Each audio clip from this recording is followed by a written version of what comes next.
안녕하십니까. 1월 20일 오후 김경국TV 시작하겠습니다. 2026 시즌 미국 메이저리그 시즌 준비를 위해서 미국으로 떠났던 이정우가 현지 공항에서 일시 억류됐다가 풀려나는 일이 발생했습니다. 이정우는 현재 샌프란시스코 자이언츠 소속으로 뛰고 있는데, 샌프란시스코 현지 언론은 이정우가 오늘 22일이죠. 한국 시간 오늘 22일입니다. 이정우가 오늘 미국 LA 국제공항을 통해 입국하려다 심사 과정에 문제가 생겨서 약 1시간쯤 구금됐다가 풀려났다고 합니다. 이정우의 에이전트인 스콧 보라스는 이정우가 공항에서 서류 문제 때문에 이민 당국에 일시적으로 억류됐다면서 정치적인 성격의 사안은 전혀 아니다. 필요한 서류 중 하나가 빠졌던 것 같다라고 설명을 했습니다. 요즘 워낙 좌파들에 대해 입국 금지 조치를 내릴 것이다, 이런 말들이 많으니까 에이전트 쪽에서도 정치적인 성격을 언급하고 나선 것으로 볼 수 있습니다. 미국에서도 조만간 뭔가 터지기는 터질 것으로 예상하고 있다는 말입니다. 이정우가 구금됐던 것은 몇 가지 서류가 준비되지 않아서였다고 합니다. 메이저리그에서 활동하는 이정우가 미국에 입국하려면 P1 비자가 필요하며 이 밖에도 계약서 등 여러 가지 서류를 구비해야 됩니다. 보도에 따르면 미국 연방하원 의장을 지낸 낸시 펠로시 캘리포니아주 하원 의원 측 대변인도 샌프란시스코 구단과 의회 관계자 그리고 연방정부 담당자와 협력해서 이정우가 빨리 풀려나도록 도왔다고 합니다. 펠로시 의원의 지역구가 샌프란시스코입니다. 이정우 선수 사태에서 드러나듯이 미국은 지금 입국 대상자가 누구이건 정치이건 운동선수건 유명인이건 가리지 않고 조금만 잘못되면 일단 구금을 시켜놓고 본다는 것입니다. 특히 최근 들어 미국 비자 및 금융제재 문제가 부쩍 이슈화되고 있는데, 이정우처럼 유명 운동선수도 속수무책으로 구금당하는 것을 보면 좌파들 입장에서는 긴장하지 않을 수 없을 것입니다. 특히 최근 다시 불붙기 시작한 CIA 신고운동이 실제 효력을 발생하게 된다면 자신도 모르게 리스트에 올라서 낭패를 보게 되는 것입니다. 미 국무부는 최근 표현의 자유를 제한할 경우 비자와 금융제재로 대응할 것이다 라고 공식적으로 경고했습니다. 그야말로 핵폭탄급이 아닐 수 없습니다. 이런 가운데 이정우 구금 사태가 발생했는데 좌파들은 일순간 드디어 올 게 왔나 이런 생각을 했을 수도 있을 것입니다. 자라보고 놀란 가슴 소뚜껑 보고 놀란다고 딱 그 심정이 되지 않았을까 싶습니다. 어쩌면 이정우 선수 구금은 변화된 미국의 한국을 보는 시각, 그런 것이 반영된 것일지도 모릅니다. 천조국 발행이가 엊그제 문영배에게 좌표를 찍고 CIA 신고 운동에 돌입했는데 내일은 이진관을 타겟으로 하겠다고 사전 예고했습니다. 이진관은 서울중앙지법 형사 33부 부장판사죠. 어제 한덕수 전 국무총리에 대해 특검에서 구형한 15년보다 무려 8년이 추가된 23년형을 선고했던 바로 그 장본인입니다. 어제 이진관의 판결 가운데 핵심은 한덕수 23년이 아니라 12.3 비상계엄을 내란이라고 선고한 것입니다. 이는 순전히 윤석열 전 대통령을 잡겠다는 의지에서 드러난 그러한 선고 내용입니다. 내란 우두머리에 대한 유무죄가 가려지지 않은 상황에서 이진관은 내란 주요 종사자를 먼저 선고하면서 돌이킬 수 없는 상황으로 몰아가기 위해서 징역 23년을 선고해버렸습니다. 그런데 여기서 중요한 포인트가 있습니다. 트럼프 대통령이 며칠 전 SNS에 이런 글을 올렸습니다. 트럼프는 SNS에 Martial Law is rebellion? A comedy sound. Martial Law and rebellion mean the opposite. 계엄령이 내란이라고? 지나가는 개가 웃겠다. 계엄령과 내란은 완전히 다른 의미다. 이런 글을 올렸던 것입니다. 그런데 이진관은 한덕수 전 총리에 대해서 눈도 깜빡하지 않고 징역 23년형을 선고했습니다. 트럼프는 대통령 대행이던 한 전 총리를 만나 대통령에 출마하느냐 이렇게 관심을 보이면서 지지하겠다는 식의 뉘앙스를 풍기기도 했던 사람입니다. 그런데 이진관은 비상계엄에 내란이라는 딱지를 붙여서 한 전 총리에게 무려 23년형을 선고해버렸습니다. 아마 트럼프가 만약 이 보고를 받았다면 깜짝 놀라지 않았을까 싶습니다. 말하자면 이진관은 트럼프의 원픽이 될 수 있다는 것입니다. 천조국 발행인은 오늘 게시물을 통해서 반국가 세력 여러분 계속 까불어보세요 라면서 이진관 판사를 저격하기 시작했습니다. 이진관은 형사 33부 재판정을 본인의 왕국처럼 다스리며 그에게 도전하는 사람들을 가둔다.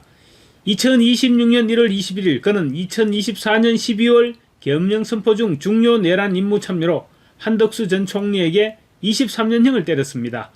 검찰은 15년형을 구형했는데 이진관은 8년을 더 추가했습니다. 계엄령을 내란 반란 쿠데타로 규정하며 헌법 질서를 파괴하고 한국을 독재 시대로 끌어내리려 했다고 했습니다. 라고 적었습니다. 이진관을 CIA에 신고할 문구로 보입니다. 발행인은 이진관은 망상꾼 같다. 내란이라는 게 진짜 있었나요? 깨진 거라고는 창문 한 장. 거기다 국회의원들은 자유롭게 드나들었고 평화를 유지하기 위해 파견된 군인들만 있었을 뿐 광범위한 폭력도 없었고 시위대를 짓누르는 탱크도 없었죠. 그런데 내란이었다고 합니다. 현 정권을 편드는 판사의 판단을 누가 믿나요? 이건 정의가 아니라 조선시대의 멍석말이입니다. 정인들에게 왜 계엄령을 막지 않았냐, 더 열심히 막으려 하지 않았냐고 물으며 이진관은 유죄를 미리 판단했다는 비난까지 받았죠. 이건 중립적인 법이 아니라 권력장악이다, 권력장악입니다 라고 적고 있습니다. 이어서 이진관 같은 좌파 판사들로 가득한 사법부가 민주당을 위해서 그들의 판사봉을 정치화시키는 중입니다. 법은 눈이 먼 게 아니라 당파적 눈가리개를 썼다고 지적하고 있습니다. 발행인은 이 같은 내용을 담아 내일은 이진관의 재판 진행 과정에서 드러난 명백한 편향성과 공공성 결여 등을 근거로 미국 중앙정보국 CIA에 정식 신고할 계획이라고 밝혔습니다. 해당 신고 내용은 이진관의 정치적 중립성 위반 행위와 대한민국 사법부의 공정성 훼손 가능성을 중점으로 다룰 예정이며 이를 영상으로 만들어서 사실관계를 널리 알리겠다고 예고했습니다. 미국은 브라질 전 대통령 보우소나로에게 전자발찌를 채운 대법원장과 그의 측근 및 가족들에 대해서 비자 및 금융 제재를 선언했던 전례도 있습니다. 그런 측면에서 본다면 이진관은 진짜 악질 판사로 분류될 수도 있는 것입니다.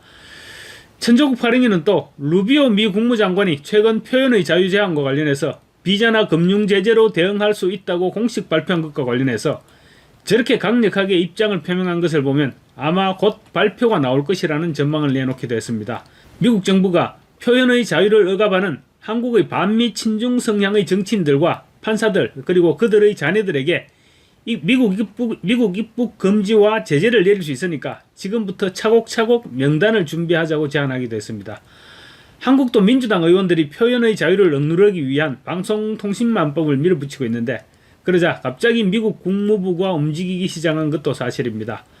그래서 표현의 자유를 제한하는 누구라도 스크린샷이나 메모 등 모든 것을 저장하고 신고할 사람들의 리스트를 만들자고 제안하고 나선 것입니다. 정치인이나 판사는 물론이고 장사미사 누구나 신고 대상이 될 수 있고 심지어 SNS 게시물에 좋아요를 누르거나 댓글을 다는 것만으로도 대상이 될 수 있을 정도로 엄청나게 까다로워질 것이라고 경고하고 있습니다.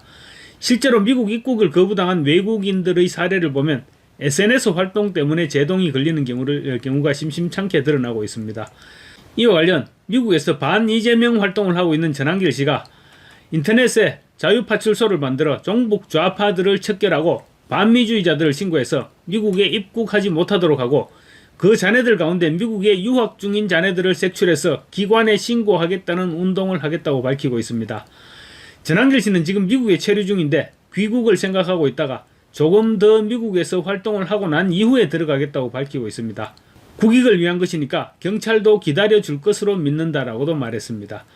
그러면서 이재명에게 4번의 망명을 권유했다고 밝혔습니다. 전한길 씨는 오늘 자신의 유튜브를 통해서 진짜 내란 우두머리가 바로 이재명이라는 것이 드러나면 얼마나 곤란하겠느냐. 전 국민들의 저항에 부딪힐 것이다. 지귀현 판사의 무죄 선고가 신호탄이 될 것이다 라고 주장했습니다. 그래서 이재명은 재판을 받게 되면 대장동이나 대북 송금 사건 하나하나가 모두 무기징역감이라고 법조인들이 이야기를 하고 있는데 따라서 살아나는 방법은 유혈 사태를 줄이고 국민의 희생을 줄이고 대한민국의 국익이 훼손될 수 있는 에너지 낭비를 줄이기 위해서 이재명이 부디 빨리 해외로 망명해 주길 바란다. 하야하고 망명하라 라고 자기가 4번을 요청했다고 밝혔습니다. 그리고 오늘은 망명이 아니라 이재명을 위한 기도로서 이재명에게 부탁한다고 말했습니다. 전한길 씨의 이재명 김혜경 부부를 위한 기도는 이렇습니다. 하나님, 집안 대대로 내려오는 악한 영과 악한 육신을 감사하고 지배하고 있는 것들을 하나님의 귀한 믿음의 사자를 통해 저 부부를 구원하소서.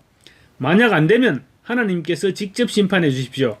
이재명, 김혜경 부부 2분이 행한 모든 것들을 하나님께서는 이미 다 알고 계십니다. 2분께서는 지금이라도 모든 죄를 회개하고 하나님 앞으로 나오십시오. 그러지 않으면 하나님의 심판과 저주를 두 분의 자손 대대로 받게 될 것입니다. 부디 다 내려놓으시고 지금까지 행한 것에 대해서 무릎 꿇고 하나님께 용서를 구하십시오. 마지막 부탁을 드립니다. 이재명 김혜경 부부를 위한 기도 전한길 드림 이런 내용입니다. 전한길 씨가 홀로 미국에서 그야말로 독립군처럼 고군분투하고 있는 것으로 보여집니다.